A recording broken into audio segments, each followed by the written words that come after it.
Welcome. Welcome to the first in the series of Fashion Means Business Fashion Talks, which takes place every Wednesday, usually at 1 to 2 UK time. However, today we are joined by Stuart Weitzman from the States, where it's currently midday. So we are holding this talk at the slightly later time of 5 p.m.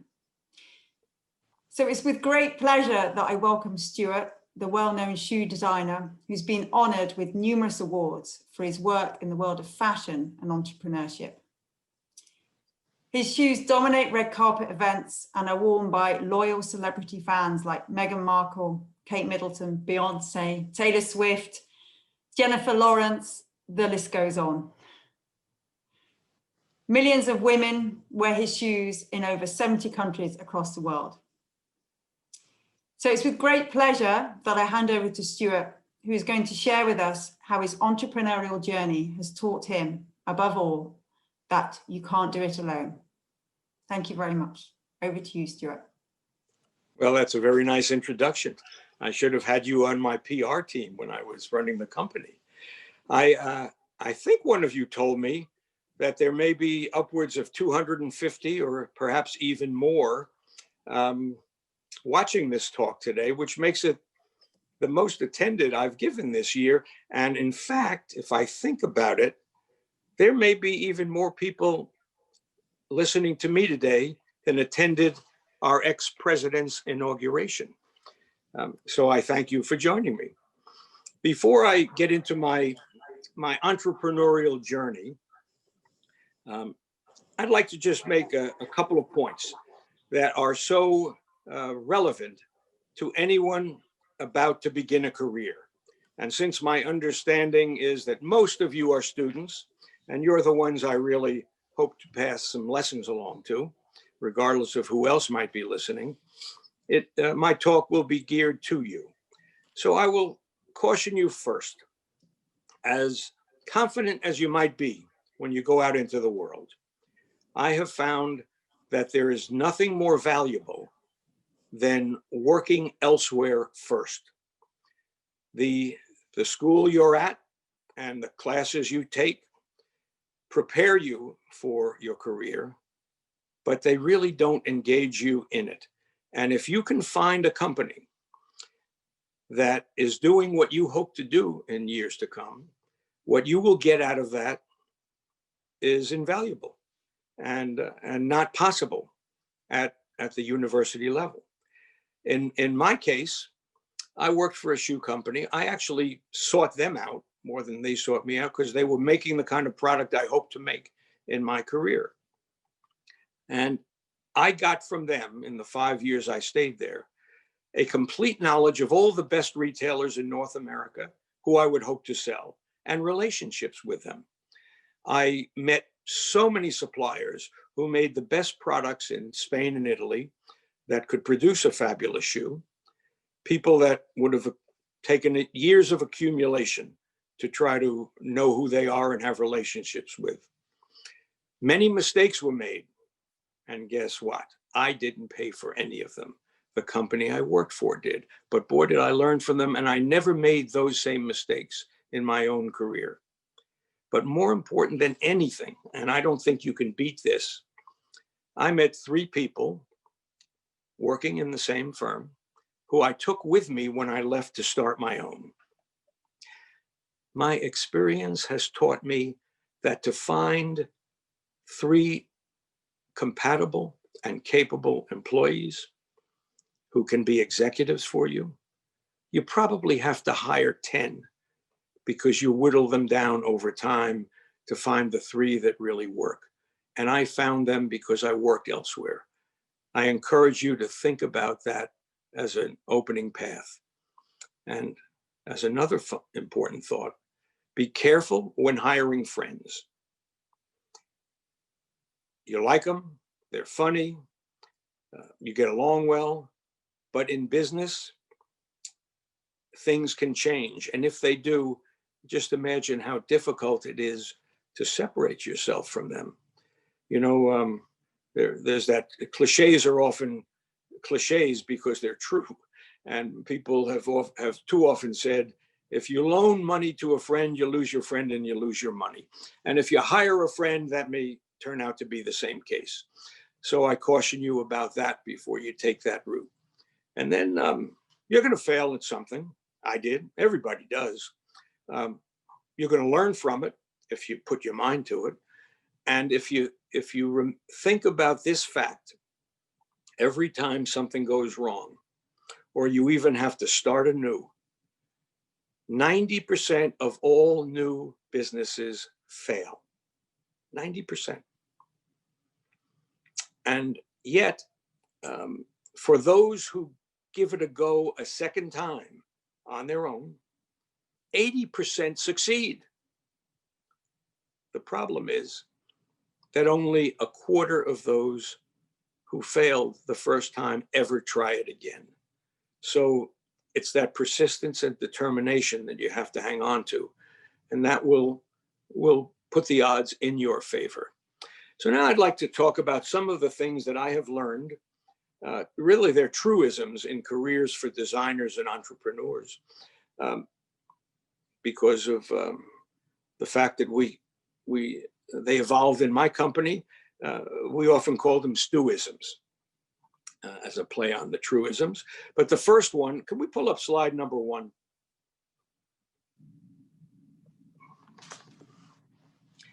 So, risk. Risk is not what it appears. It is not a 4-letter word.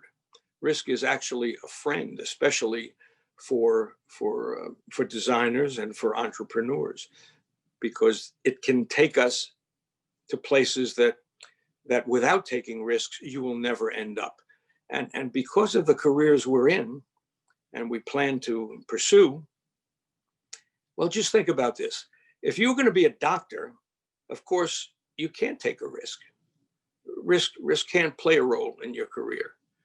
If you're a financial advisor or an actuary, you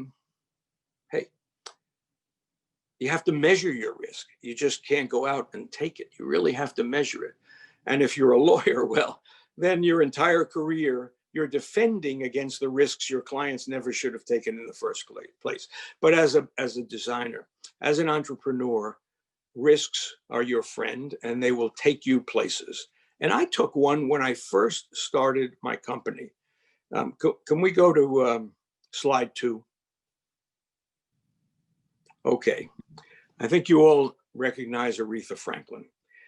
Well, I had just gotten out of a very good business school, maybe one of the best in America, called the Wharton School. And I had decided to work for another company. I saved some money, and then I went out on my own. And what we're going to leave that slide up for a moment.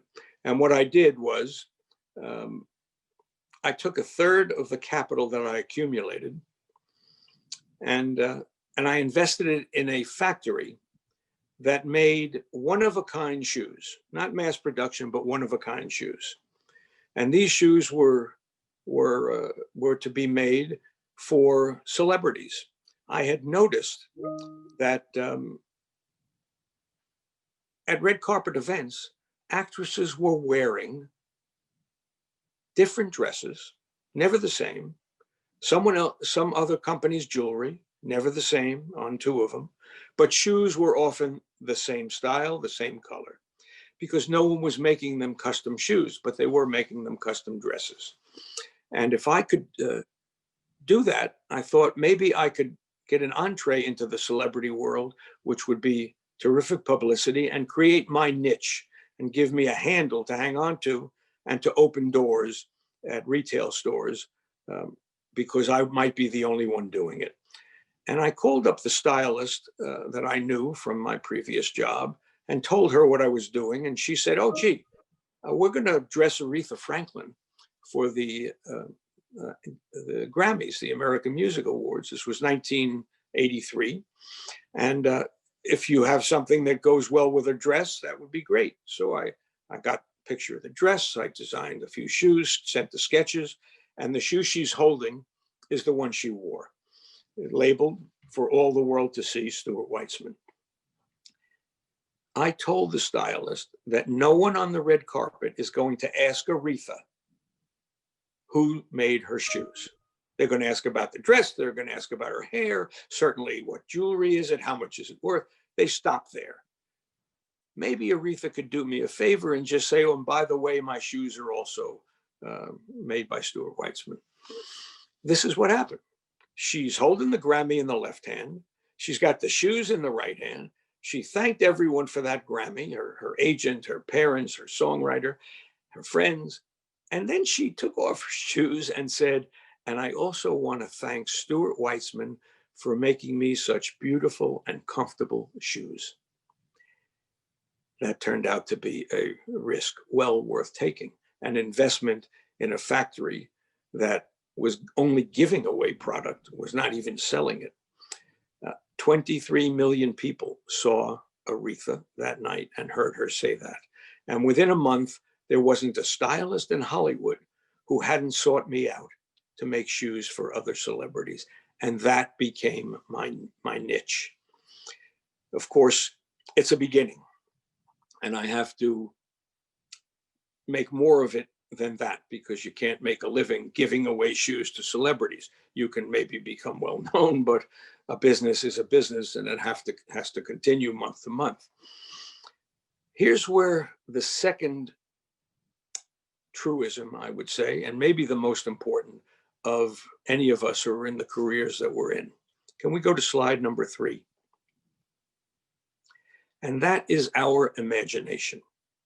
And no one has more use of it than designers and entrepreneurs.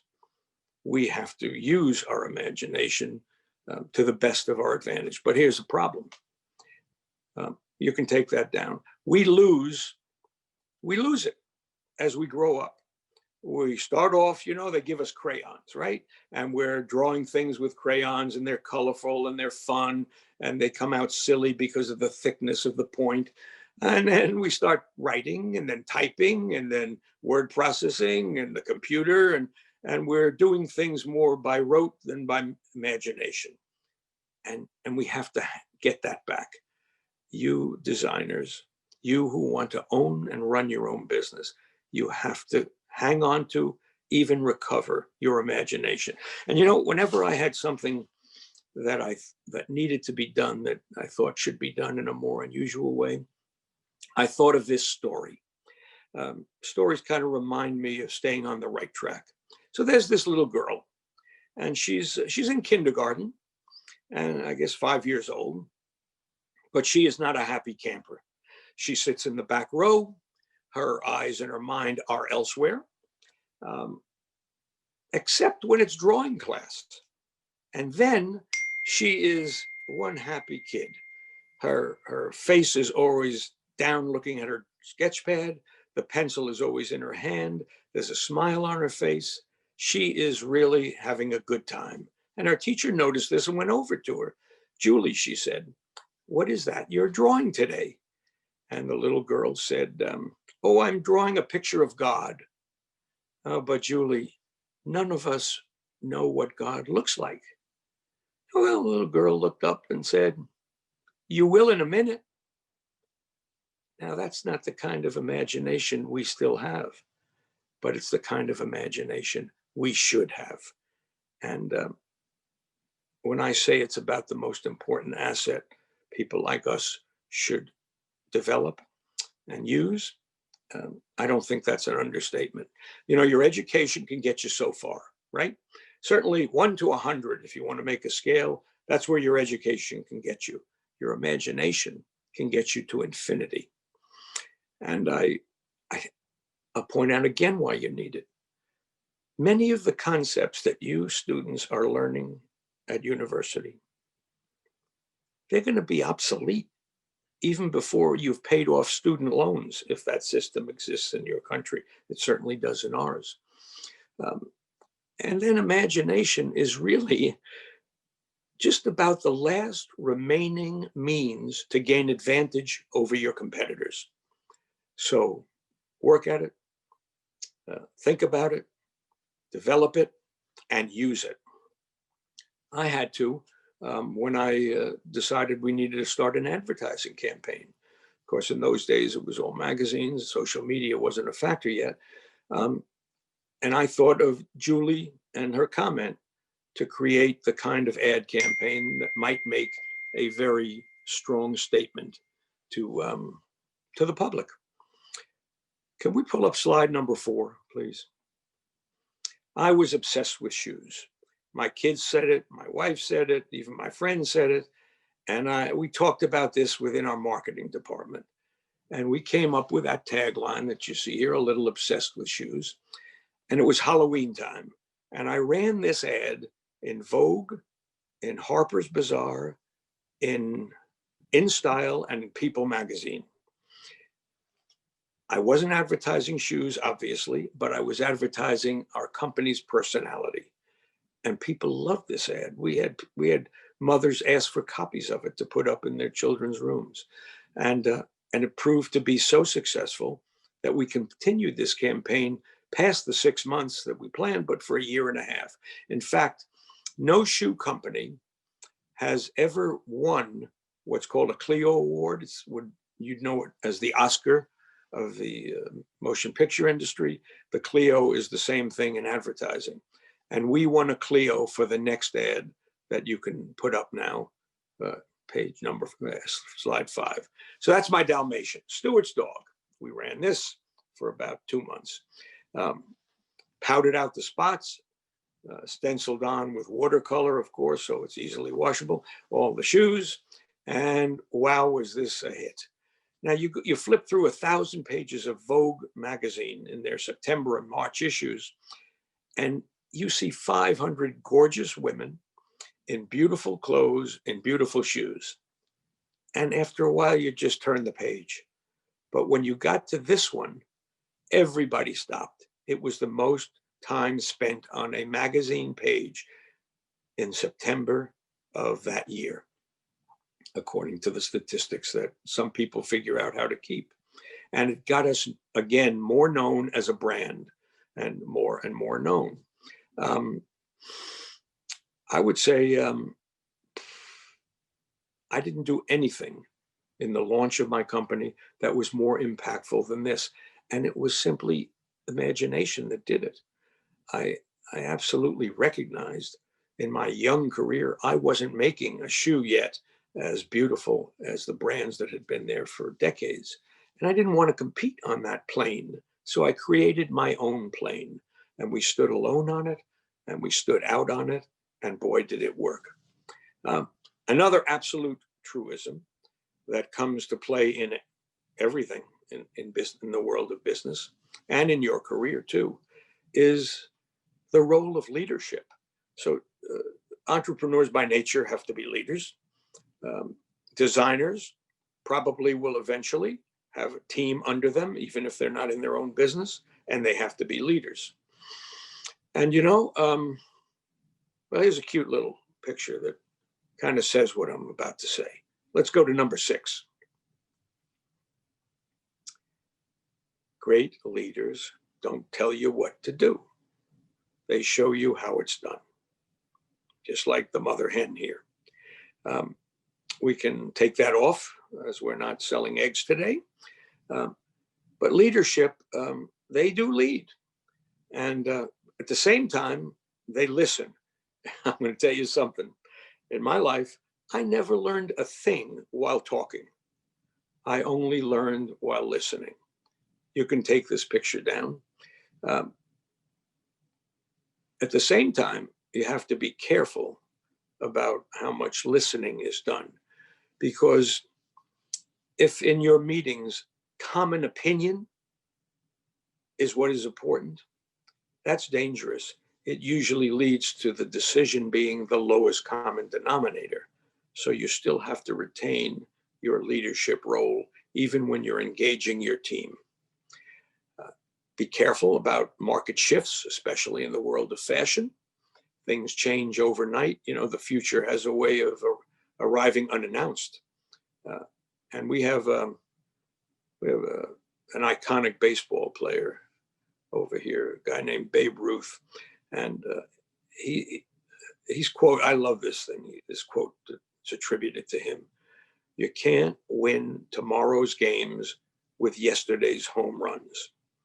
In the same sense, the way you led when you started your company can't be the same as the way you're leading it as it evolves. So you have to be adaptable to market shifts. You have to be flexible, and you have to look ahead. Those are some of the aspects. And if you think about leadership as one of your prime goals, you're a few steps closer to being successful in what you want to do. I would imagine, because it's students I'm talking to, that you don't know who Three Dog Night was. What they're famous for is their song, "One is the loneliest number that you'll ever know." This is what that really means. Let's go to slide number 7.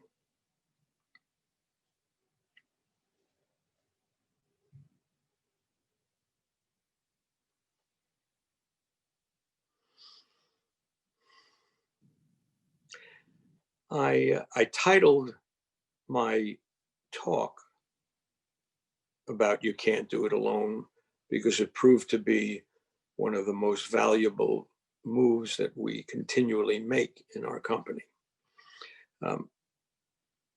First thing about "You Can't Do It Alone" is you need a team, right?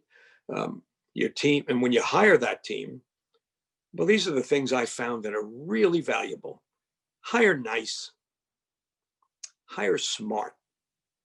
You don't necessarily have to hire experience in the field, because if they're nice and if they're smart, they'll learn and everyone will get along with them. And you sure don't want chaos in your organization. Hire communicative. They have to be able to express themselves and lead others who work under them. Don't be afraid to hire devil's advocates. I love devil's advocates. I don't want everybody sitting around our conference table nodding.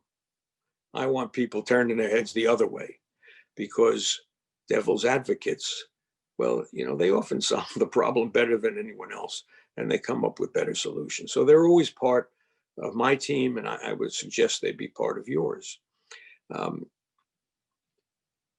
You're not doing this alone. Remember that. Your team is with you. So bring them along with the success that you have. Let them hold the trophy also. They deserve it, and it'll inspire them, and they'll be better employees. I guess one of the hardest things to do when you have this team is, how do you get rid of people who aren't working well for you? First of all, you're not doing them a favor to leave them in a job they're not good at. They should move on, find something that they're good at. Secondly, you're not doing a favor to the coworkers who are maybe carrying more of a load than they should, and recognize that there's someone there that isn't pulling his or her weight. Why is that person still around? Hey, everybody ends up kissing the wrong person goodnight. It just happens. And when it happens, make the hard decision that only a leader can do. But there's more than a team to build a company. Can we go to slide number 8?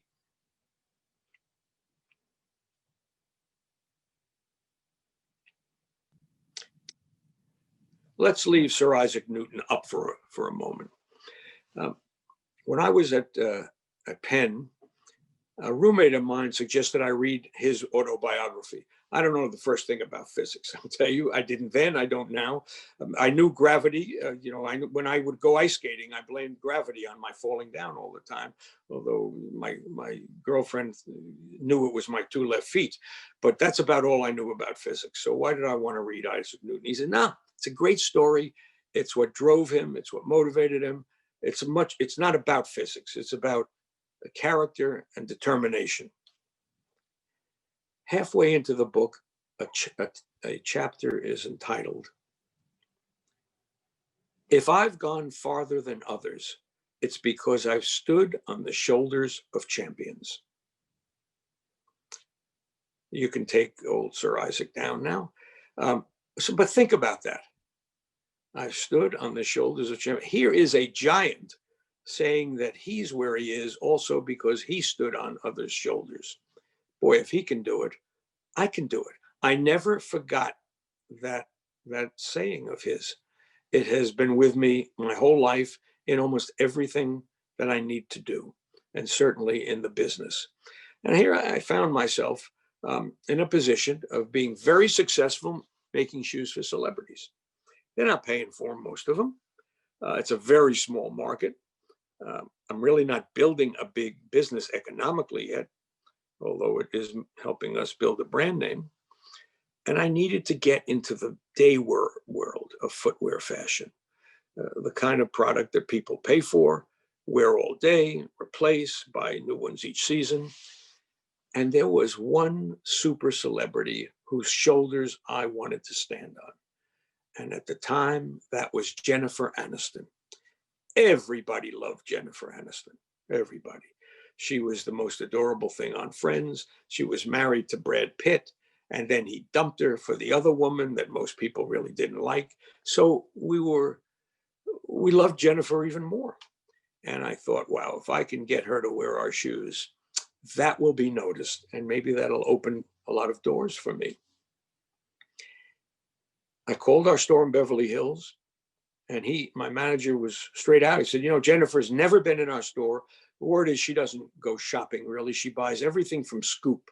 That was a really super cool boutique, maybe like Brown in London would have been, in its great days. That's where she shopped for clothes, for shoes, for everything.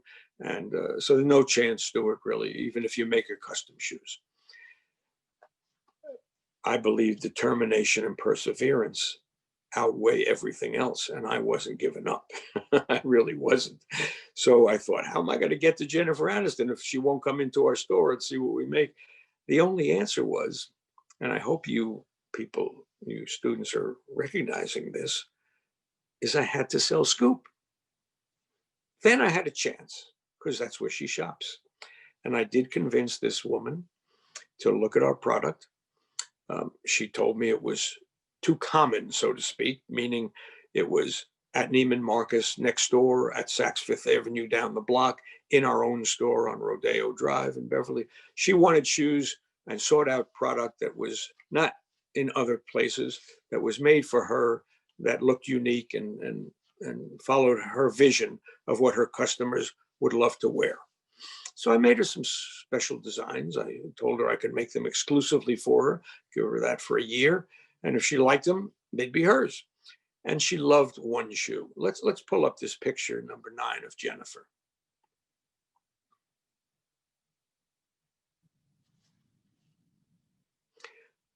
So there she is in our Alex espadrille. It was, aside from it being a very, very avant-garde fashion shoe at the time, when espadrilles were all flat and very casual, we made it sexy, high wedge. The rope-covered wedge is about 4.5 inches. She saw it in the Scoop store. She bought it. She fell in love with it. She wore it the entire season, and it didn't matter her outfit, in short skirts, in peasant dresses, in crop pants, in hot pants. She loved that shoe. In fact, there was an article in People magazine with 8 pictures of her, and it said, this was 2008 at the real estate crisis, the big recession.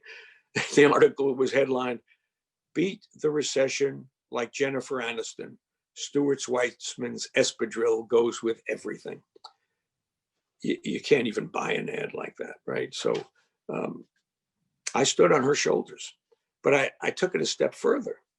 The store I sold was the coolest store in Beverly Hills and in downtown New York in Soho.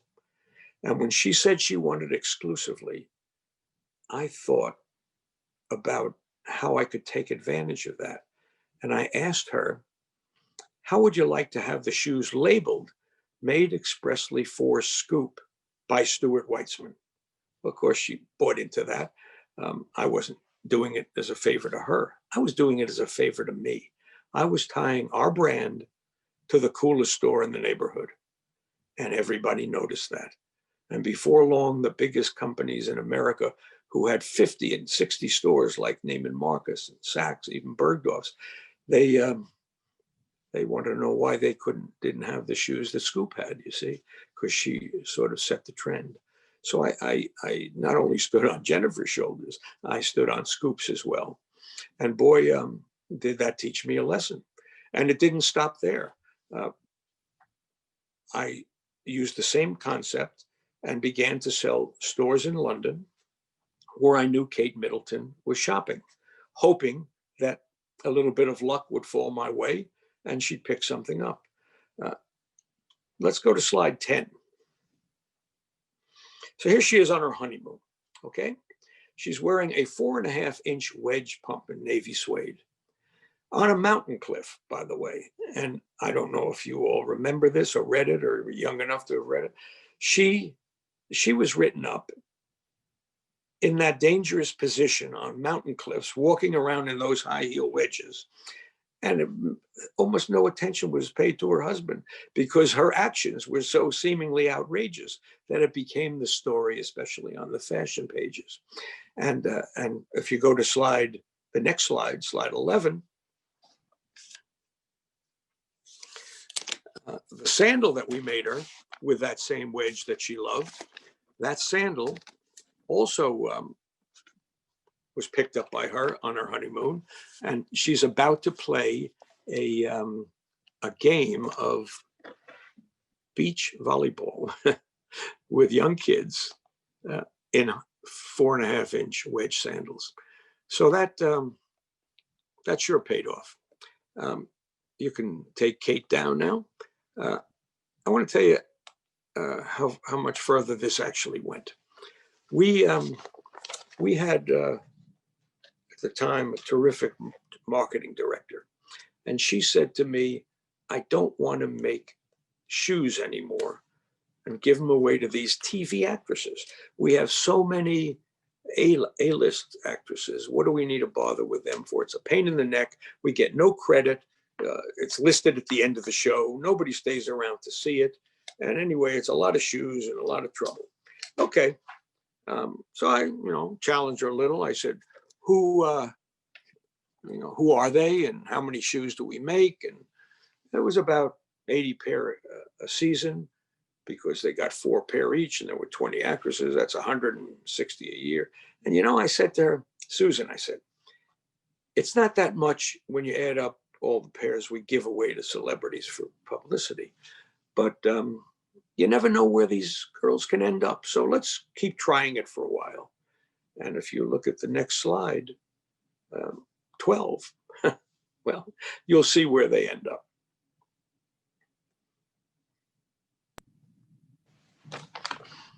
So there's Meghan in our thigh-high boot, in our high heel pump. Even now in the States, she's watched daily. And I would say that a week doesn't go by when we receive credits of her wearing our shoes or our boots. She fell in love with them on the TV show Suits. They fit her well. When her life changed, she continued to wear them. And that's playing off of someone else's renown, and we become the cooler and more well-known brand because of it.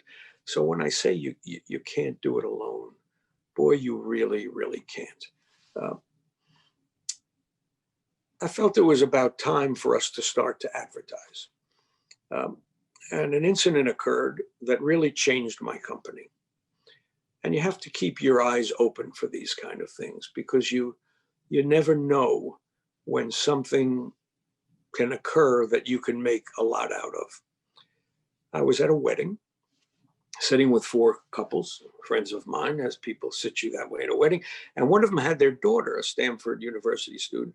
And I didn't know her, so I introduced myself to her, put my hand out, and she didn't even answer. Oh, I'm so-and-so also. I said, hi, I'm Stuart Weitzman. She just said, oh, I know you. My mother wears your shoes. Okay. I don't think you can say anything more disturbing to a designer than that. It was the era when girls, like those of you who are at college today, don't want to wear what your mother's wearing. That was the kiss of death for me. And she was right. We built a great business that was now 10 or 12 years old. And women we were selling who were 35 were now 47, 50s, 55. And we weren't paying attention to the new generations that were now starting to move the needle when it came to fashion. So I had to change that. And the success I had been having by using other people, I knew that was the approach to take. And the lady I wanted to hire to represent Stuart Weitzman to be our face was Kate Moss, the most iconic model of the last century, and the first part of this. And she would have been perfect, but her agent wouldn't even talk to me. He, without saying, she's not lowering herself to advertise shoes when she's on Chanel's runway and doing clothing for Saint Laurent and the face of Gucci. No, shoes are maybe 20, 15 years ago, but not today. All right. Just like I had to get to Jennifer Aniston through other channels, I thought, I'm going to go to her photographer. And the guy who did all of Diana's pictures when she became princess, he was her photographer. He actually discovered her. And he had done several hundred Vogue and Harper's covers. He was the most fashion renowned photographer at the time. His name is Mario Testino. Maybe you know him, maybe you don't. Here's a picture of him, slide 13.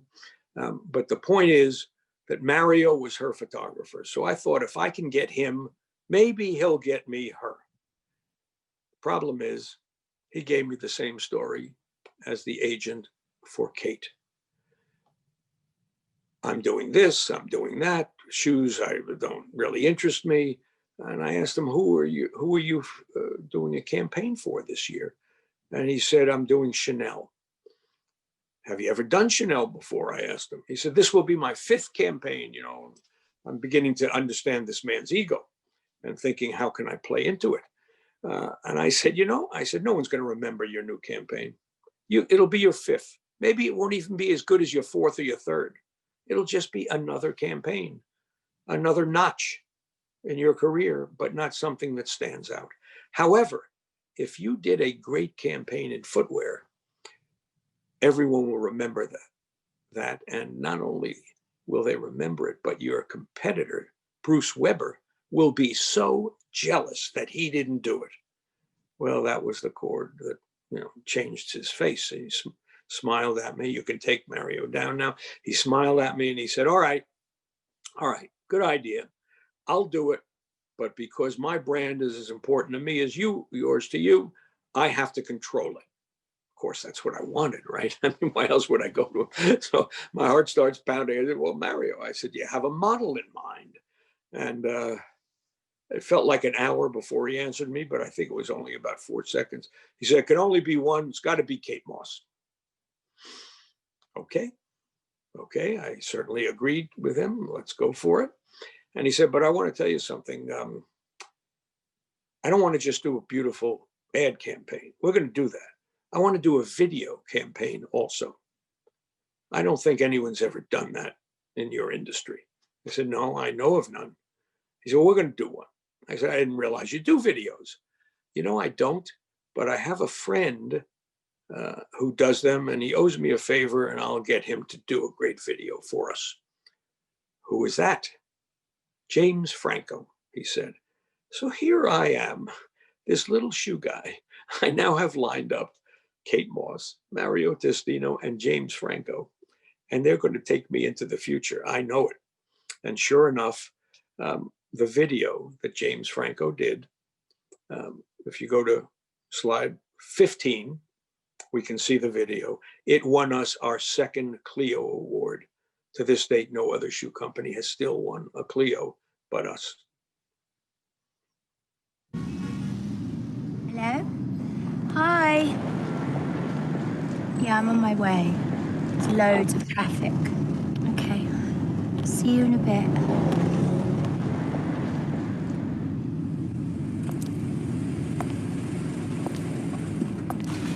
I'm going to walk.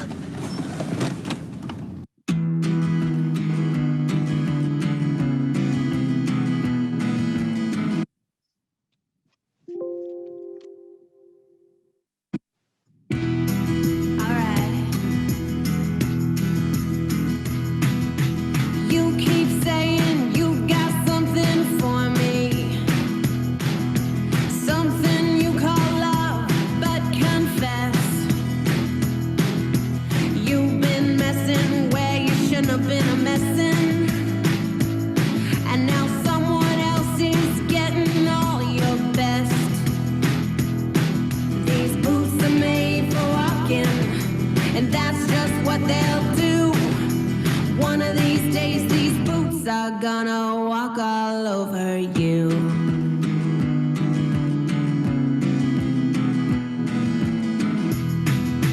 You keep lying when you ought to be truthing. And you keep losing when you ought to not bet. These boots are made for walking, and that's just what they'll do. One of these days, these boots are gonna walk all over you.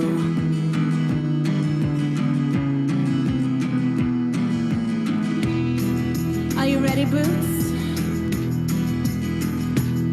Start walking.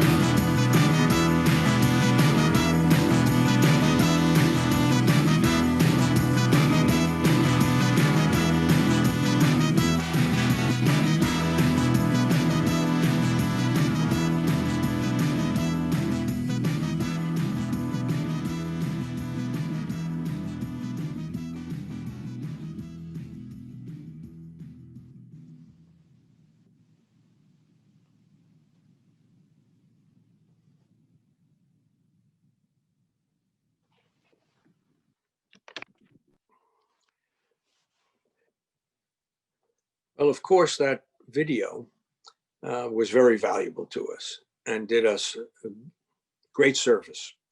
Kate doesn't realize what we really got out of that relationship.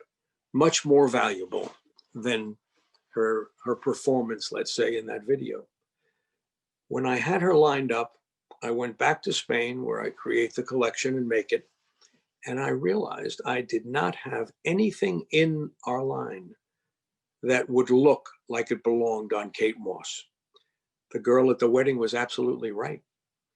I didn't have footwear for her or the market that I was now seeking to get into. And that was an inspiration. And for 3 months, I had to create a whole new product, an additional product, because I certainly didn't give up what I had.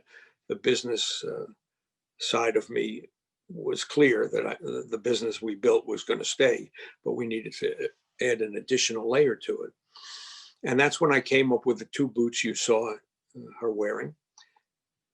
And to this date, we have no better selling product than our over-the-knee boots. And Kate Moss inspired me to do that.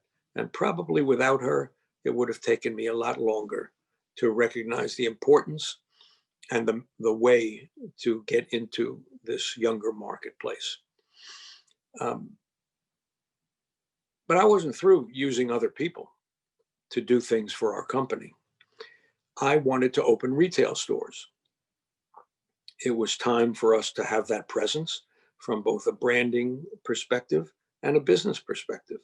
And we had a few in USA, a couple in Europe, but the market that I now wanted to go after, the new market, was Asia. And the best malls in Asia would not even talk to me. They didn't really know much of who we were. Our product was too inexpensive for these high-priced malls. They're selling product like Hermes and Cartier, like Tom Ford. They don't want $500 shoes, let's say. And we kept getting turned down. So I decided there's only one way to get in there, is make them want me. And I'm not going to do it by our product because they don't see it as expensive enough. I needed an architect who would be so recognizable and so wonderful in design that they would have to seek us out. And I hired this woman who had just won the most prestigious architecture award in the USA, the Pritzker Prize. She did several buildings at the London Olympics. She had finished a few museums. She had done about 60 buildings around the world, and she was very famous. She's from Great Britain. Her name is Zaha Hadid. She's since passed away, unfortunately. And she is a champion at design, and her lines are sexy. They say who I believe our product speaks to. This picture of the store she did for us, first in Milan, number 16. Can we go to that slide? This store was on the cover of Italian Architectural Digest as the most exciting new retail store in Europe in the year she built it. And the man who ran the IFC mall in Hong Kong, the first mall that I wanted to get into because the others follow the lead of what they do, he called me. He had turned me down 3 times. He was in our store in Milan. He said, I'm in your store in Milan here, and they gave me a number. If you build me a store like this, I'll give you the best location in our mall. And what you're looking at is actually a picture of the store that was built in the IFC mall in Hong Kong. And it opened up 30 other malls throughout Asia for us. And I could not have done that. Certainly a traditional retail architect would have given me another traditionally looking retail store. But an architect outside of that industry with taste like she had, well, she had strong shoulders and I stood on them. And this opened the retail world for us. When all these things start to happen, opportunities come your way, and you have to be able to see them. And I think designers, by the nature of being imaginative, and certainly entrepreneurs, have the best shot at uncovering opportunities than people in any other career, because it's, again, imagination that helps you see what can come from something that looks like just a little, inch of turf and then can become a whole village. This uncovering of opportunities, I'm going to give you another little story that I thought about every time something came up, just like the story about Julie drawing a picture of God. After the Great Depression, World War II, a lot of European countries were leaving China or loosening their colonial hold, and opportunities became obvious. And there was this car company out of the UK that thought that may be a great market to go after in China. And they sent their head of marketing and sales to do a tour of many cities there and to come back and report on what he saw. At the same time, a French car company sent their staff, and they came back as well. Well, in the UK, this was the report. Everybody's riding bicycles. Nobody drives cars. I don't see any opportunity. And the French director reported, everybody's riding bicycles. Nobody's driving cars. What a great opportunity. The same picture, seen 2 different ways. And I really always had to see what was past the picture. And I taught that to the people in our company, and we always thought that way. And when you do things continually, it becomes just as natural as just as easy as to do them in a normal way. And I had an issue that I had to solve. I had to find an opportunity that would solve it. And that was that all these celebrities are wearing our shoes. Well, let me put it this way. They're selecting our shoes to be worn at red carpet events, but not all of them are wearing them. Maybe 30% would switch out to a different outfit, change the color of their dress or the style. And at the last minute, they had to change their shoes, and they found something that went with it better than the one that I had made them for their previously chosen outfit. How am I going to avoid that? All that effort, and yet we're not getting anywhere. So we created a product. I thought, I'm going to create a product that, well, let me show it to you. If we look at number 18, this is perhaps one of the most famous shoes I've ever come up with, called the Nudist, 5.5-inch heel, and sexy as can be. And my goal in this shoe was to create something that would go with everything and yet would never be put out of the picture if the dress or color of the dress changed. So we made it in white satin. And it's so simple that it does go with everything. And in white satin, we were able to dye it, if necessary, at the last minute to the color that the actress or her stylist thought appropriate. And from that moment on, we never lost an actress to a change of outfit. Even today, more than 10 years since I created this shoe, half the girls on the red carpet wear the nudist or a copy of it, because there have been about 200 companies that copied it, but mostly they wear ours. And that's the beauty of an iconic design that solves a problem. So that didn't just get us shoes on the red carpet that we had expected but might have lost the last chance to. It opened up another market for us, the very sexy girl who taught us how to wear this shoe. I designed it for party events, for special occasions. These fashionistas began to wear it daytime with tight jeans, with shorts, with mini skirts as a statement shoe. And it quadrupled the market for this shoe and became the biggest selling non-boot product that we ever made, in spite of its 5 inches of height, and also the most copied sandal in the history of the fashion shoe industry. There was a tipping point in my company. Can we go to 19? Malcolm Gladwell wrote a wonderful book called The Tipping Point, and it's stories of companies that changed based upon one little incident. And probably none of those incidents would have changed those companies if the leaders hadn't recognized that there could be a lot more to be had with what had just occurred than what seemed. And we had a problem. A lot of the interviewers weren't asking the actresses whose shoes they were wearing. Like Aretha had to announce it, it still was the case. They stopped at the dress. So our goal was to come up with a shoe that at the following Academy Awards, 2002 it was, would require a question about them. And sure enough, we came up with an idea. It wasn't from me, it was from someone on our team who said, why don't we just make the most expensive shoe ever made? And that became the $1 million sandal. Here's a picture of Laura Elena Herring wearing it at the Academy Awards on the red carpet. You know, if you buy a lottery ticket, you have a chance to win the lottery.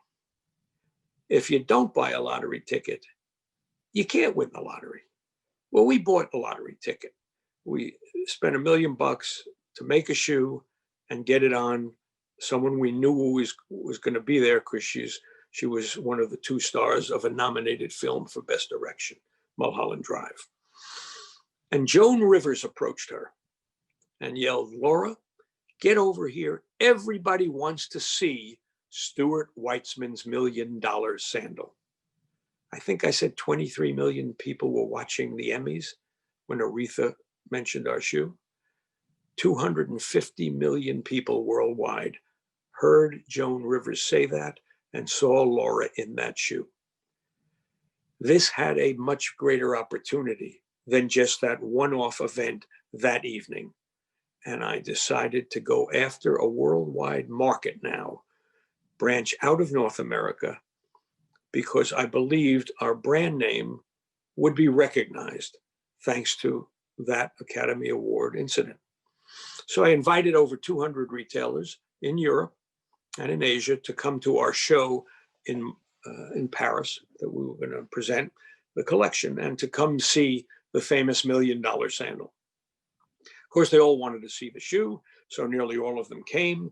And naturally, we weren't just going to show them the shoe. And over the course of 3 seasons, we were selling 75% of all of those retailers, and our business doubled because we now had 2 markets, in the USA and outside of the USA, thanks to that uncovering, that opportunity that the $1 million sandal gave us. Now, I'm not going to not going to let you think that just finding opportunities or taking risks or only using imagination were the tools that help build our business. We were very good at marketing, and we did a lot of unique things in marketing, which helped get them much more recognized. The first thing that we did that was never done in footwear was repeating the same shoe. If it was a great shoe, I felt it had a long life. It didn't have to be a fad. It could be around as a fashionable item for the next generation and the next graduates of college, and an ongoing use if it were a terrific item. So we repeated these shoes. And the first ads of our boots were by Kate, as you saw. But then if we go to slide 23, 10 years after that, Gigi is out there still advertising our stretch thigh-high boot. Of course, it was brought up to the seasonal look of a rounder toe and a block heel.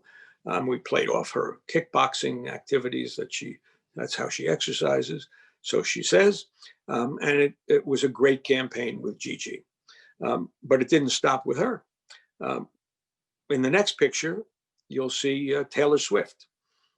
Her stylist needed shoes for her tour. I sent them some pictures. She loved this boot. I suggested the garter belt, because with all her dancing, we certainly didn't want it to fall down, slouch down on her leg. And that even made it sexier. And she wore it in more than 50% of the songs she sang in her 1989 tour. So that kept the boot alive. Even this season, with what was going on here in the USA and getting out to vote and all the action around that, we made a new version of our 50-50 boot, the black boot that Kate modeled in the video. Let's go to slide 25. And once again, you buy the ticket, you win the lottery maybe. Jill Biden, the president-elect's wife, our first lady to be, bought the vote boot, and she never took it off. That was her message as she toured America with and without her husband before the campaign was over, wearing our over-the-knee vote boot. So we keep these things alive with repetition, a very, very important tool, and one that I think is valid no matter what the product is. I want to get to something that I think is important for all of you to hear. You're not at the school you're at because you haven't got the goods. You're smart. You're going to be successful. Some are going to be rich. Some are going to be very rich. But you don't even have to reach that level to follow my suggestion.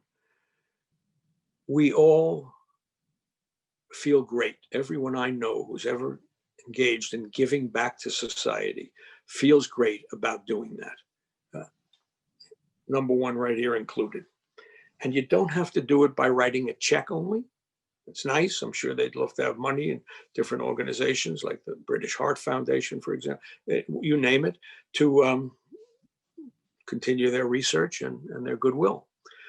You can do it in your business. I had created such a relationship in my business with celebrities that I thought I could use them to raise money for good causes. And since our customers' greatest risk is cancer, in particular breast cancer, ovarian cancer, we adopted those charities and we tried to do things to help them. So I called up Cindy Crawford. She was the iconic model at the time. Well, maybe you youngsters don't know who she is. Here's what she created for me. Number 27. We asked everybody, and it was Cindy, and it was Angelina Jolie, Kim Basinger, Kate Winslet. We asked 25 actresses to create a work of art. Now, this is not a pair of shoes to buy and wear. This is one shoe, a work of art created by the celebrity, the model. Cindy was the first one I called. She took our white satin pump, made this shoe out of it, this artwork, I should say, out of it. And we accumulated 25 of these items. Tina Turner's, by the way, sold for $16,000 in the auction. And we raised over $250,000 for breast cancer research. Everybody won. The actresses, many of them frustrated designers, got a chance to create something. They got a chance to feel good about helping raise money for an organization that they could only believe in. And they didn't spend any money doing it. So they didn't write a check, but they gave their time and their creativity. We as a company had our brand associated with a great cause. And of course, the charities benefited most by receiving these funds, and then other companies mimicked us. And it became a corporate thing in America, in the fashion world, to really make part of our work involving ourselves with charities. The biggest AIDS foundation in the world was founded by Kenneth Cole, a shoe guy, AMFAR, to solve the AIDS problem. And I can go on and on.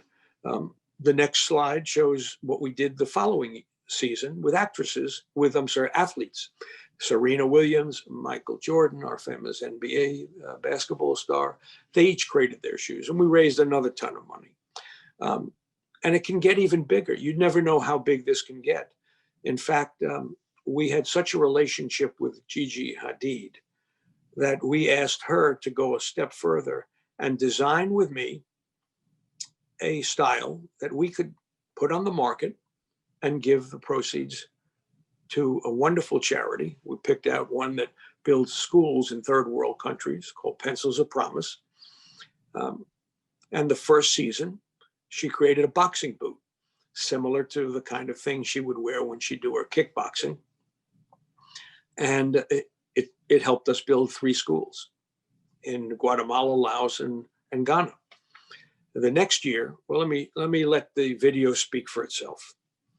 Here's Gigi. Congrats on the cover of Glamour here, and you also recipient of a nice award.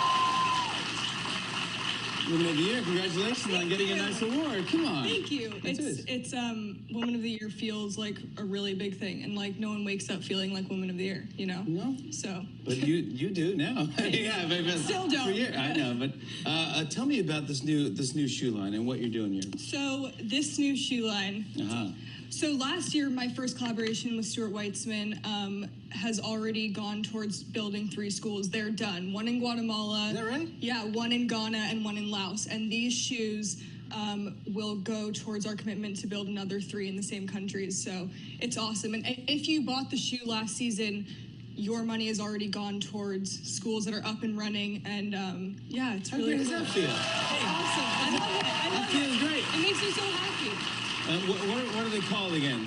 These are called the I Loves. This is the I Love. So, yeah. Ooh, so I see. So this like, it's like an evil eye? Yeah. So my dad's Palestinian, and it's a symbol that I grew up with, and it's not only in his culture; it's in a lot of cultures, shown in different ways, drawn different ways, but it has the same meaning of protecting you from bad energy. And I think besides the spiritual side of it, it's just a good mental reminder that when you put them on, just don't let those bad things come your way, and don't let it affect your day. So it's kind of nice. I love that, yeah. And they look gorgeous.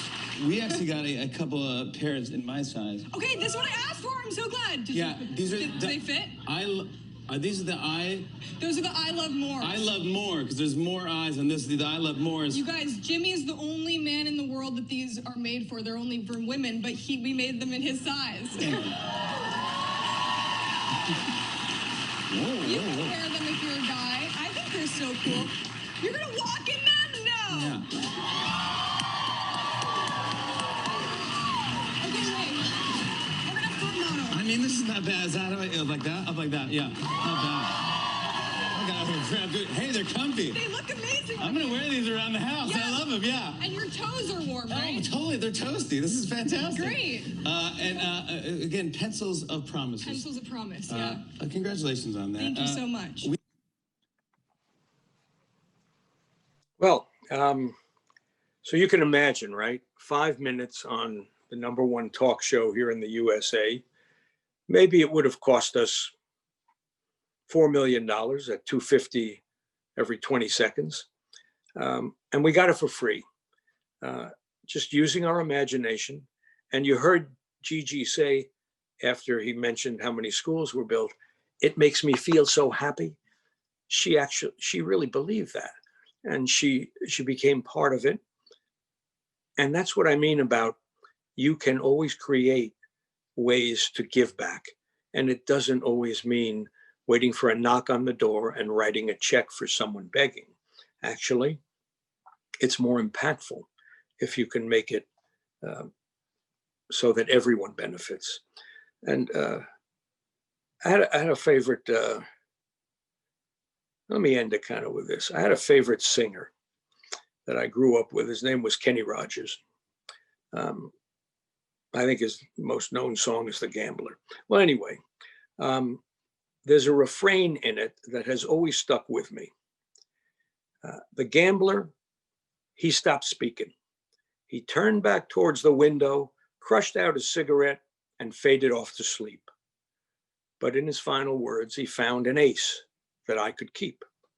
So I've just dealt you an entrepreneurial deck of cards. And maybe you'll remember some of these aces, if I can call them that worked for me. And I'm pretty sure that can work for you, whether it be risk or a vivid imagination, clever marketing, standing on the shoulders of others, how important that is. And when you combine these with that one characteristic that every designer and every entrepreneur shares, passion for your career, well, you'll probably be as successful as you hope to be. And I hope you've enjoyed some of my lessons and some of my experiences and take them with you. I understand that questions have been sent out and they may be asked of me now. And it'd be my pleasure to fill in the blanks if I haven't covered any of them in my talk. Stuart, thank you very much for such an inspiring talk. Well, did that go without a glitch? Yes. How about that? No, I'm even learning how to use this high-tech stuff. We did have the cat, the ominous cat that dive bombed, but other than that. So yeah, very inspiring. It's definitely a talk that I wish I'd had when I was at university. Well, you still had it. You got a long career ahead of you. Well, yeah, and you're inspiring me. I've always wanted to set up my own business. So, you know, I think I seriously need to take action. You've inspired me to actually take some of your aces maybe and learn from your experience. So thank you very much. Now, I'm just waiting to see if anyone has any questions. I have a question. So if you were to go back to the time when you bought the factory, yes, and revisit yourself, what would your advice be to you then? I think I did the absolute right thing. I calculated the money I had saved and what I needed to get started. I knew that about a third of it would not put me away from my goal. It would slow it down, may take a little longer because of less financing if this trying to get into the celebrity world didn't work. But how else can a brand that is unknown, unproven, enter a field that is overcrowded? I used to walk into shoe stores and departments in Harrods and Selfridges, stores like that, and there were more shoes than I don't know what they're going to do with them, I used to say. There are so many shoes there that buyers just, they must all be shoe fetish buyers because they can't help themselves and they overbuy. Now I'm going to get room on their shelves? No, I needed a niche. I needed to do something that was not yet covered, and having a red carpet collection, even though it's limited in sales, is an exciting offering to the public, and to have a table or a wall that says the Grammys, the Emmys, the BAFTAs, the Golden Globe shoes worn this year made by Stuart Weitzman. Here they are. That opened the door for me. I don't know. I can't think of anything I could have done that was better at the beginning. I absolutely am so satisfied that I didn't take outside money instead of trying to do it on my own, because I never had to ask anyone if they thought our ideas were worth pursuing. We as a company, me and my team, we made that decision. Yeah. And decisions should be made based upon aspiration and reality, and not based upon what your silent partner might think. Very interesting. Very good advice. So we have a couple more questions that have come in. Okay. So Josh says, thank you so much for the most fantastic talk and wisdom. He has a question about loneliness as a leader. How best about loneliness? As a leader, how best to mitigate this feeling when in the driving seat or dealing with problems only you can answer? Well, the truth is, you may be the only one that should be responsible for providing the answer, but you can't do it alone. I mean, that was the title of my talk. You have people working with you, and you have to rely on them. And if you've hired right and taught right, then you're getting good advice from other people.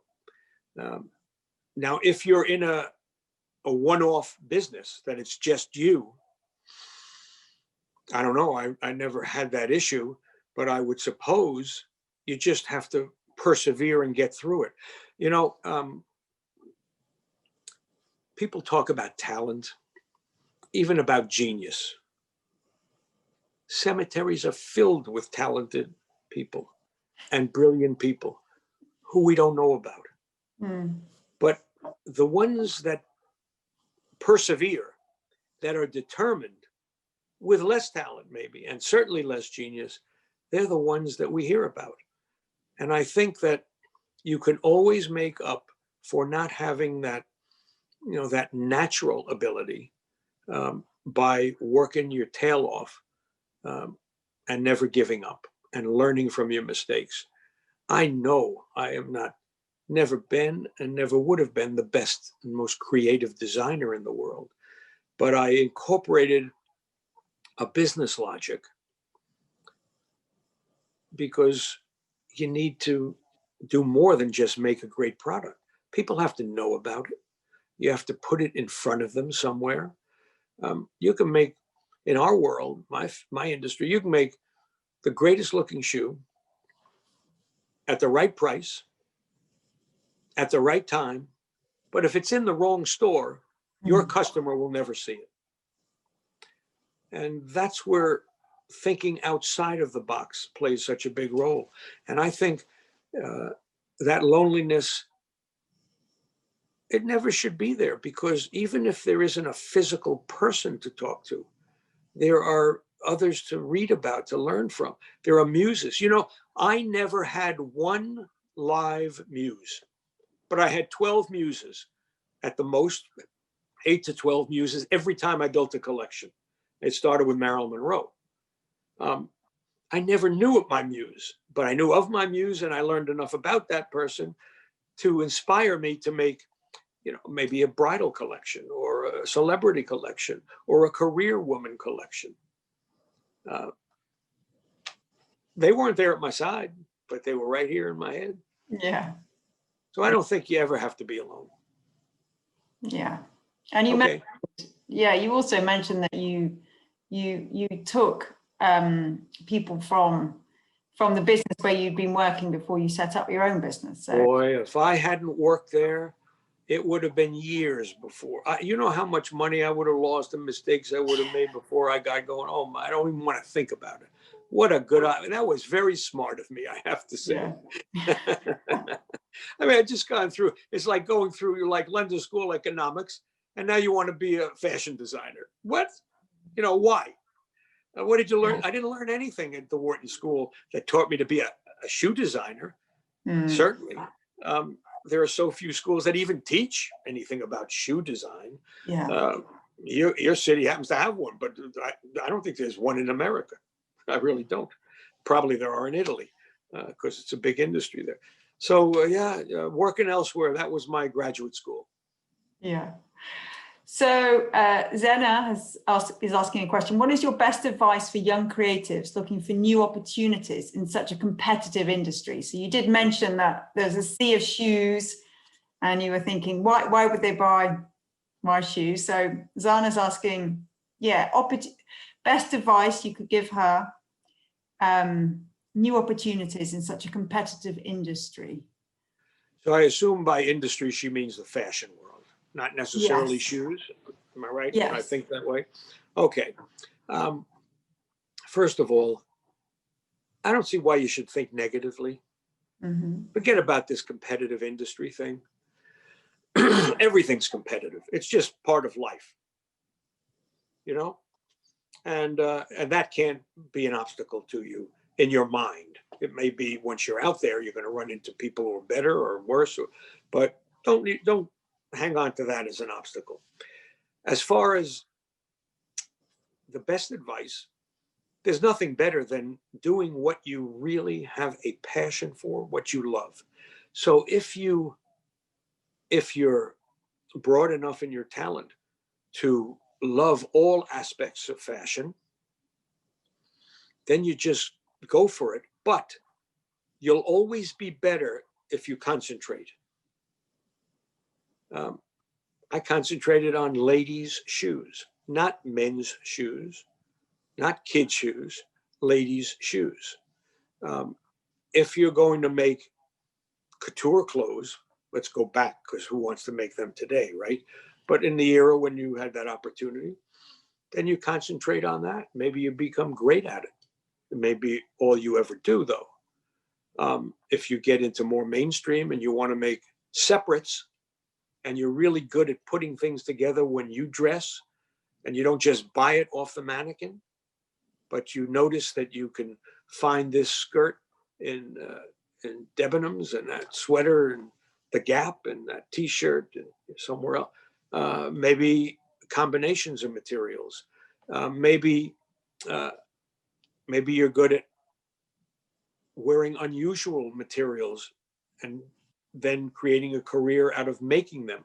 In my business, when I finally sold it, the stock numbers, the reference numbers we gave to every material totaled 670. I know companies that use no more than 5 materials in their collections over the years.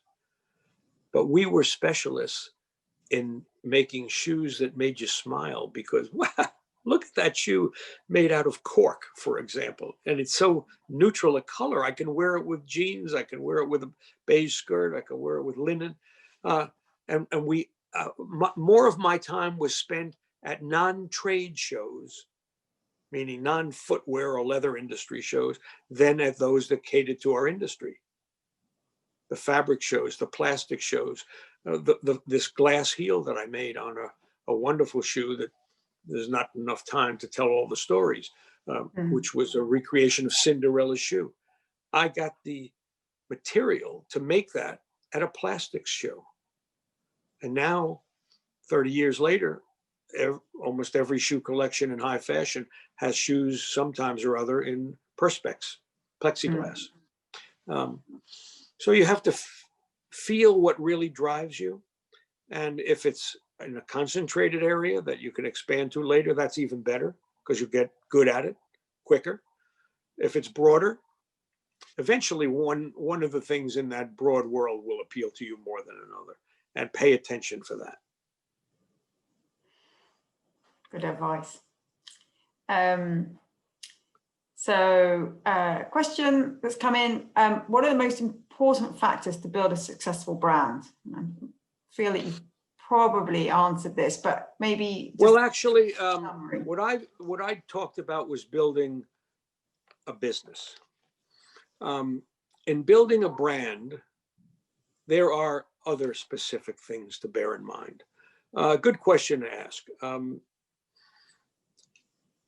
First of all, a brand needs a personality. Just like you and me, brand needs its DNA. And a personality comes a lot of ways. One of the ways we did it, was with several iconic items that people always thought about when they saw them, even if they didn't own them or were wearing them. I was in Selfridges. To make this point, you're going to love this story. I was in Selfridges a few years ago with my assistant, and she had on, of course, one of our products, right? And we were waiting in the ice cream line upstairs. You can wait, and they've got the rope like at the airport because it was a hot day, and oh man, we had to wait. And on the opposite side of the rope were two Chinese girls, and I assumed they spoke English, thought they might be students. I didn't know. I said, "Do you speak English?" And one of them said, "Yes, we're students here in London." And I said, "Your friend is wearing the same boot as my friend." And it was the 50-50 boot, the one that Kate Moss wore in black in the video. And the friend who was wearing the boot immediately said to me, "I'm wearing the Stuart Weitzman. There are so many copies." She wanted me to know. She didn't know who I was. She was a 20-year-old kid that she was wearing the real thing, right? And my friend said, "Do you know who you're talking to?" Well, you can imagine, right? After she fell down and her friend had to pick her up because she almost fainted, I then signed her boot. But that's what a brand is about. We became known for a certain group of products. And that became part of our personality. I'll tell you something else about you. She asked about brand. There's nothing more important about that. And I appreciate that she noticed I didn't specifically list brand as one of the truisms, so to speak. You got to keep it simple. Everybody can understand simple. Eliminate the unnecessary so you can see the necessary. Can't do that if it's complicated. Yeah. So it's sort of like the little black dress. Every girl owns a little black dress. She can always put it on when she has to go somewhere. It's a savior. Every actress can wear the nudist sandal. It's so simple with the two strips, or the 50-50 boot over the kneecap that you can wear with jeans, or if you want to look really sexy with a short skirt or with tights. It's simple. It's not decorated. You don't have to lace it up. You don't have to buckle it up. There aren't ornaments hanging off of it. You pull it on like a pair of leggings. It's simple. You know what else about the brand? Remember this, whoever asked that question. Sometimes you have to say no, because the people out there who want your brand want it for their use, for themselves. They're not thinking about you. Maybe they want it to show that they have cooler product, and you're now sitting there with lousy looking shoes just because they want to up their image a little by using you. That will tear you down. Sometimes you have to say no, in spite of the size of the order or the size of the distribution.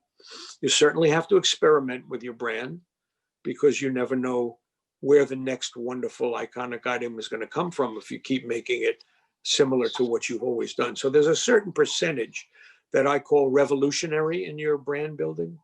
A lot of it is evolutionary, expected perhaps once you see it. Oh, yes, that's certainly Stuart Weitzman. I had something like that 3 years ago with a little different toe shape. But then there's the evolutionary that changes as your brand as well.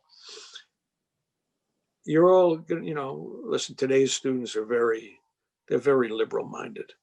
They're very society conscious, but you can't feel guilty about making a product.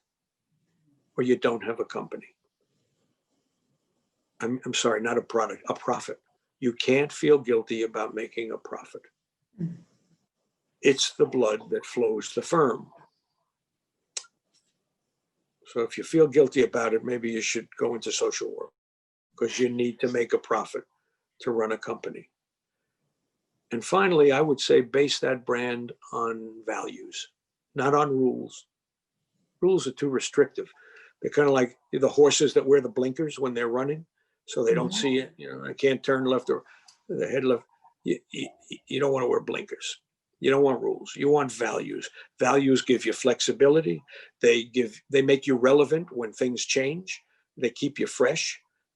They also will encourage partnerships with other people because your values can relate to them. You're flexible in that sense. And these partnerships, as you saw in my career, expanded the personality of our business. We became known as imaginative people with the pumpkins and the dogs with shoes on them, with a great retailer with the most beautiful stores in the best malls in Asia and in Europe and in the Middle East. So those are the kind of things that I think contribute to making a wonderful brand. And if you do understand, how do you compete or not get gobbled up by Amazon today? I didn't have that issue. That's the last 5 years. But how do you avoid that? There's only one way. If you've got a brand they want, then you tell them at what price to sell it, when to put it on sale. If you have a product that they want because it's good value, but not a brand, they tell you, we're going to put it here. We're going to associate it with these other brands. And if you don't like it, lump it. But if they want your brand, you've got control over them. Yeah. Brand is important. I'm glad that question got raised. Brilliant. I have a question here about how did you know that the people you started working with were the right people? For 5 years I was with them. I saw them, you know, and I made sure that in the company I didn't create close friendships. I didn't want that to get in the way. I had an issue family-wise with a family member. I knew I didn't want to be in business with my brother, and I didn't want to have the same issue, you know, the complication of it with a good friend. So we became good acquaintances, good collaborators in the company. The work ethic, the integrity, the nice nature, all those things played out. I mean, it was a firm of a few hundred people, so it's not hard to find three that you think, and I didn't have to hire them and see how it worked out, right? I got to know them before I hired them. Yeah, brilliant. Question here from Carlotta. How did you get past the fear to take action? Have you ever been worried about your plans not succeeding? I don't have any problem having fear. It makes me concentrate, especially when I'm taking risks, like that ad campaign. You know, an ad in Vogue of a pumpkin, and I did it in Vogue, Harper's, and InStyle. 3 of them, $300,000 back then. It could have been for a shoe or a bunch of shoes or a pumpkin. Who the heck's going to spend that kind of money on a pumpkin? I had a little concern about that, but I knew that the reward, if it worked, was going to be fantastic. So I guess fear is like risk, you know. If it's too fearful, you walk away from it. But if there's a way to mitigate the results of what that fear might lead you to, it's like risk. We're all going to be afraid of taking steps. Just can't be too timid. Yeah. Someone else will step over you if you are. Yeah. Yeah. So you've got. I'm going to tell you something. I didn't tell this story. How many people are left? 81. Oh, well, that's enough to hear this story. Yeah. Hopefully there are some romantics still left. Okay? I'm a romantic. Well, you're smiling, so maybe you were one. When people have said so often, you have to love what you do. It even evolved into you have to be passionate about what you do, I say it's real super helpful if you even live what you do. And when I was just starting my own company, I was dating a very nice girl. You know, I mean, I had my company. It was my goal. I wasn't worried about anything else. But she didn't have a company, and she had, you know, and one day she said to me, we're going to see a Paul Newman movie. And she said, so where are we going? I said, didn't we decide we're going to see that Butch Cassidy Sundance Kid, the Paul Newman movie? She said, no. I don't mean where are we going? I mean, where are we going? Well, I don't know. She probably had 2 weeks to think about when and how to say that. I had like 5 seconds, you know, to come up with an answer.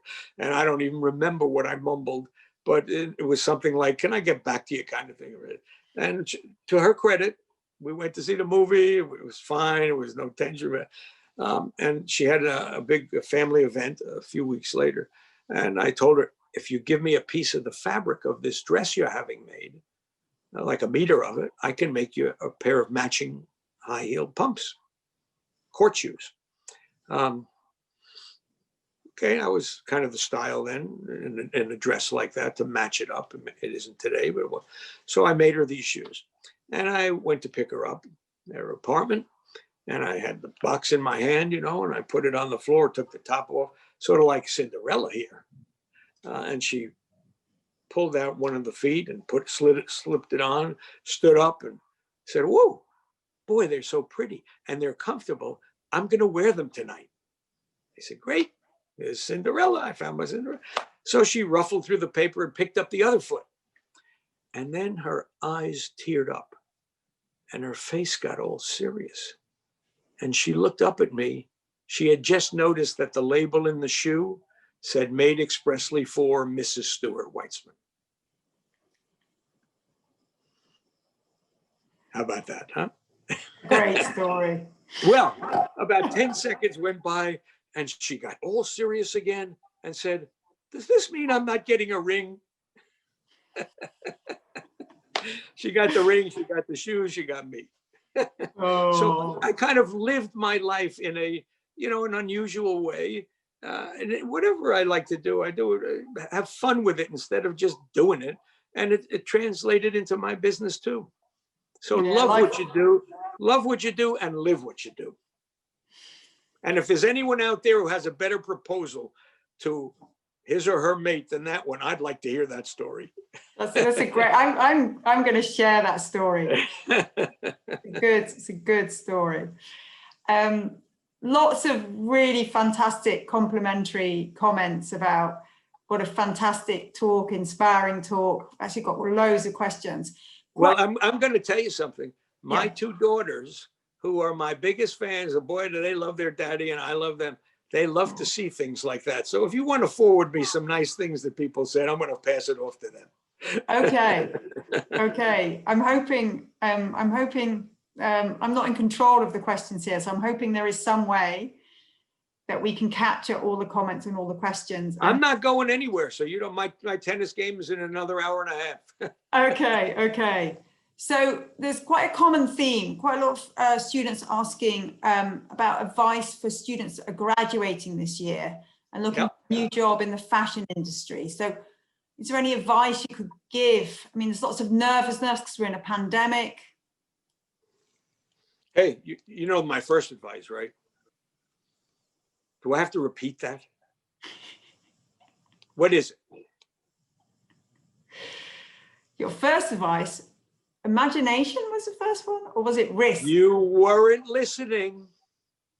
I think work for someone else. Oh, yes. Okay. Don't start off on your own.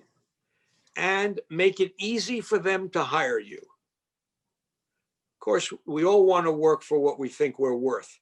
But in your first job, even if you think you know what you're worth, there's no way that anybody hiring you knows what you're worth. My first job, I offered the guy I told him what I wanted to do, why I wanted to work for him. He said, we're not looking for anybody. I said, well, this is what I want to do. And all you have to pay me is $200 a week. He said, really? He said, yeah, my wife's working. We'll be okay. But I want this opportunity if, in fact, I achieve these goals. And he thought, I'm sure, because he was an entrepreneur. So it was a family business. I've got nothing to lose. And if he achieves those goals, I'm going to make 10 times what he would. So great. And I made it easy for him to hire me. I don't know how you translate that into today, but you want to get started. That's the most important thing.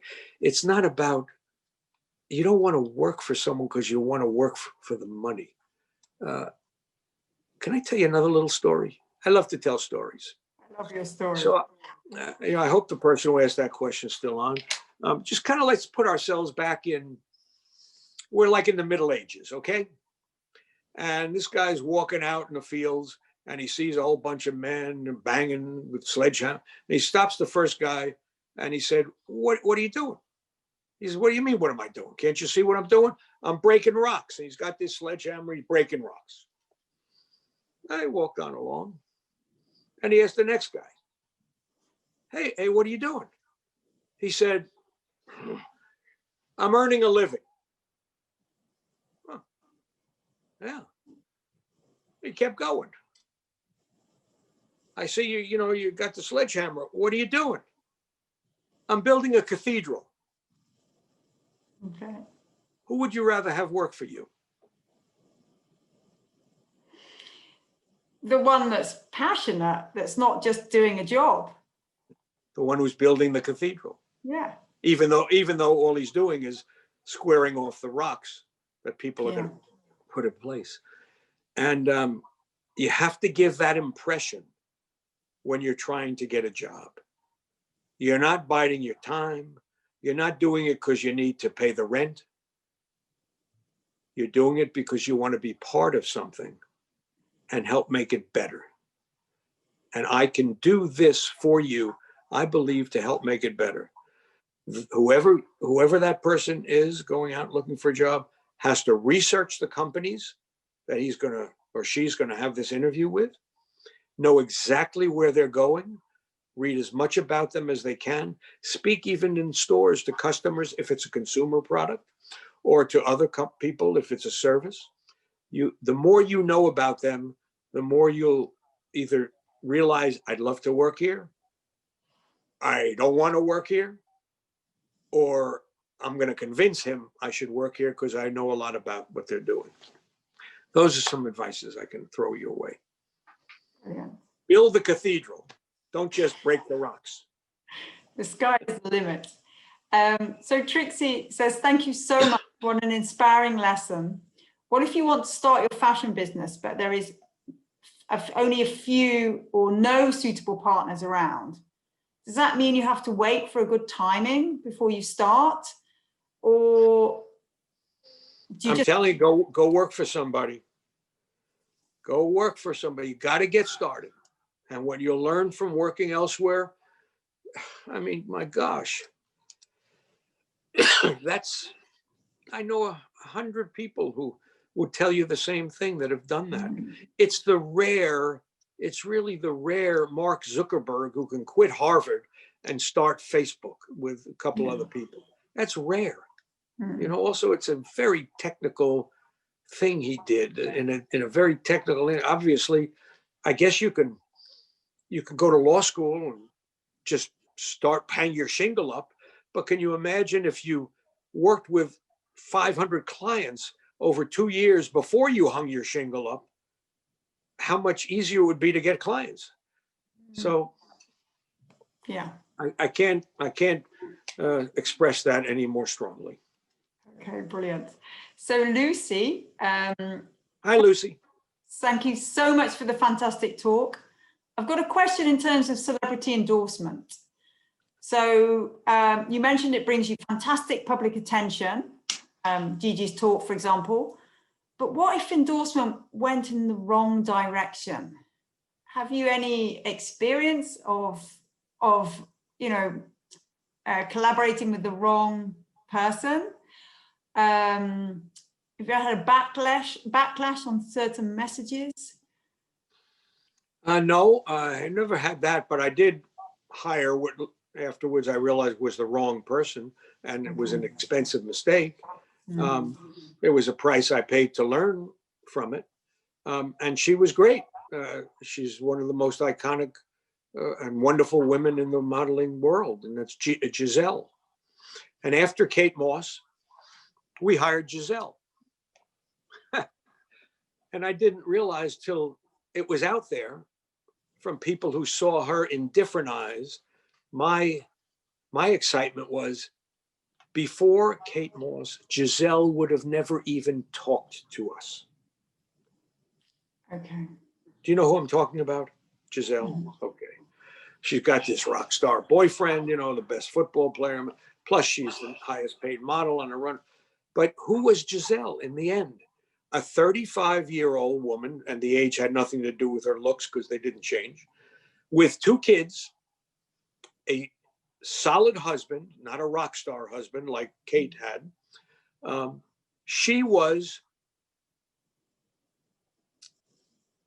idealized by the women I was already doing business with before Kate Moss. Okay. And the 20-year-old girls saw Giselle like they looked at her mother, just that she was more beautiful and more famous. So that was a mistake. It didn't do us any good. Yeah. And it should have been, afterwards, it seems now so obvious. Yeah. But hey. Hindsight's a great thing, isn't it? That's okay. I realized I went right after Gigi after that.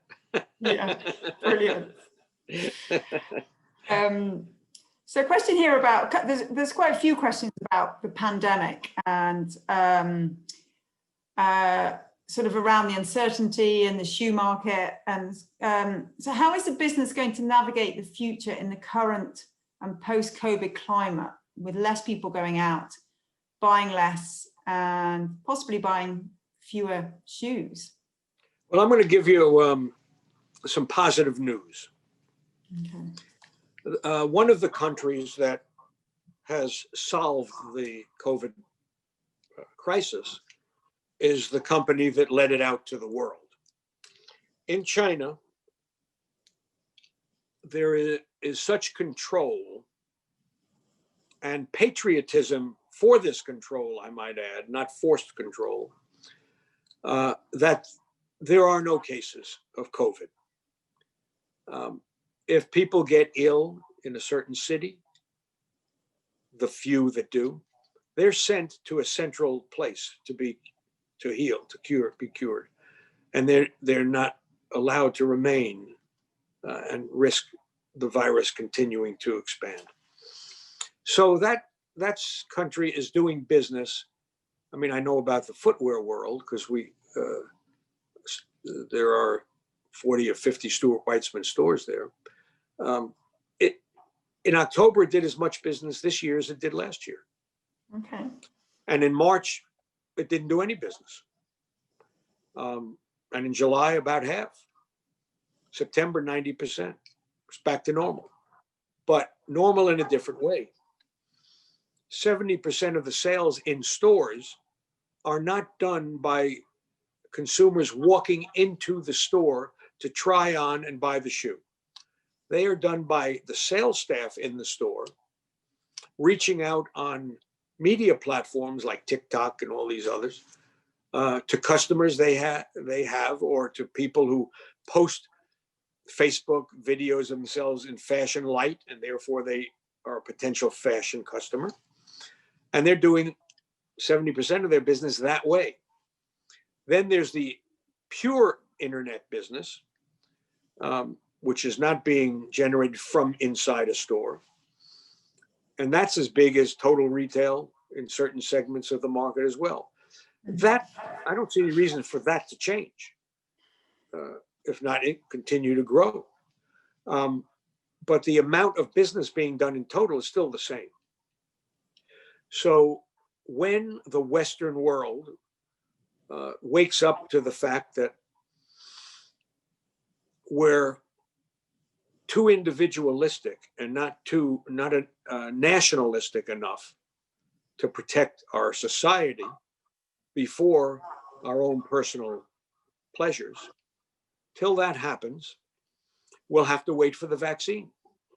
And I suppose that will be the scenario, because every day here in the USA, we have governors who have passed laws mandating mask wearing and social distancing and no congregation, and other governors who say all of that is unconstitutional and we're entitled to our freedom and we want to go to church, all 1,000 of us, or go to a funeral. So, you know, we have, unfortunately, a country that's based on a state system, not a federal system, and every governor is the president of his state. And whether it's Trump or Biden or whoever, they can't mandate it. They can encourage and lead and guide and convince some. But if you have 5 states out of 50 that don't follow the rules, the other 45 are going to be infected anyway. So we're confident that these 2 vaccines that are both have now proved 94 to 95% effective. Pfizer just upped their projection on effectiveness. Hey, maybe that'll save the world. Next Nobel Peace Prize, I guess, or prize in medicine. Yeah. Brilliant. Okay. I mean, that's how they got rid of polio. Yeah. Kids kept getting it till Jonas Salk and invented the polio vaccine, and Sabin made it easy to take orally. Till these things happen. Yeah. Innovation. But the business is still there. So I don't think it's an industry to run away from. I really don't. But while we're at home here in America or in Europe, a good part of the time, we don't need to go out and buy certain products, and footwear is one. Sales in stores are about 50, 60% down. I know in London they're closed. Here in the States, they still allow, controlled entry. We'll see if that stops, because there was a period when there was no entry. But this will be over, thanks to those vaccines. Maybe we need just a huge party when it's all over, and every reason to buy lots of new shoes. Or maybe finally wear the ones we bought in February. Well, yes, that's it. Okay, there's a question here. They haven't left their names, but they say, thank you for a fantastic talk. How does one figure out or know their calling when it comes to a career? It's right here in the heart. You feel it. You get excited about it. You can't wait to go to work the next day. That's how. Yeah. Doesn't happen to everybody, just like everybody doesn't fall in love. But boy, when it does, wow. It's a passion. Yeah. Enthusiasm. I'm just going to share this message with you. This is a message of thanks, so you can tell your 2 daughters. This is from Annabelle. This is an amazing Zoom call, webinar, so inspiring and motivating. Definitely helped me to understand how to stay positive and successful during these hard times. It's really helped me to believe in myself. Thank you so much, Mr. Weitzman. Well, thank her for those kind words. And you can forward to me. I'll forward that for sure. I think that really nicely sums it up. I think it's been incredibly inspiring and motivating. And I think it's refreshing to hear such positivity in perhaps such uncertain times. That's our human nature, isn't it? Yeah, but lots of comments to say thank you for the insightful talk, the inspiring talk. I want to tell you that I enjoy this as much as any student enjoys hearing it. It is such one of those pleasures for me, like building the schools in Guatemala. Yeah. One of those pleasures for me to give some experience to people and not have to wait 50 years to have accumulated it like I did. Yeah, exactly. I'll be back. You get out of life what you put in. That's true. Life is not a rehearsal. So No. that brings me to the end of the talk. Thank you very, very much. It's been lovely to spend the past couple of hours with you. And I hope you have a successful game of tennis. Oh, I'm inspired now. Brilliant. And yeah, thank you very, very much. Okay, bye-bye.